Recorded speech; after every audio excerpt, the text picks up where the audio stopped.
Alright, what's up everybody? It's your boy Akeem. Welcome to today's second blog. Here to talk about the quick lane bowl between 7-5 Rutgers and 6-6 North Carolina. Let's first talk about Rutgers, their first season this year in the Big Ten Conference. They went 3-5 in their first year. Terrible record in conference play, but they still had a 7-5 overall record, and they are bowl eligible. Now, quarterback Gary Nova had an extremely turbulent career. He has his ups and his downs, and he's looking to end his career with a bowl victory. Now, for North Carolina, this team did go 6-6, 4-4 in conference play, and they've been dealing with some off-the-field issues regarding academic fraud, where many players from many different teams, as far as in North Carolina, the basketball team and the football team mainly, where players were actually taking these easy courses in which they did not even show up for classes, and they were still getting high grades. This is a little bit of a concern as far as their academic eligibility, but they're still this team is still going to be playing in this bowl matchup, and I'm here to talk about a couple of key players for this game. For North Carolina, they have a good quarterback in Marquise Williams, who is an underrated dual threat quarterback. He passed for just under 3,000 yards, 20 touchdown passes, and just 9 interceptions.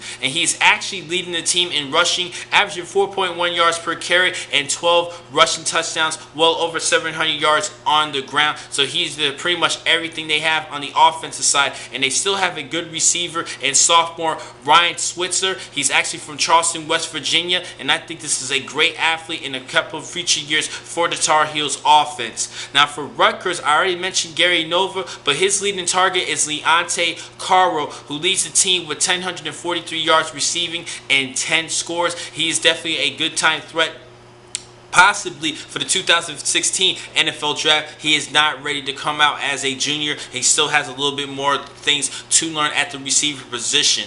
Now, my prediction for this matchup, this was a toss-up because Rutgers have a better defense than North Carolina, but North Carolina has a better offense than Rutgers. So this is going to be a tough call to go with, but I'm going to have to go with UNC in this one. I think that Williams is going to be just a little bit too much for that Scarlet Knight defense, ending Gary Nova's career with a loss. I have a little bit less faith in Rutgers offense. Gary Nova has had his ups and downs, and the running game is not really up to par. The top two rushers actually average just 4 yards per carry. That is not going to get the job done, despite the fact that the UNC defense has allowed 38.9 points per game. I think they're going to do just good enough, and the offense has just enough great players around, better players, in my opinion, around Marquise Williams, who will be doing most of the work on the offensive side and leading the team. I'm going to have to go with the Tar Heels over the Scarlet Knights in this matchup.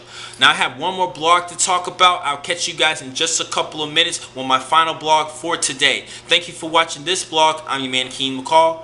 Be easy.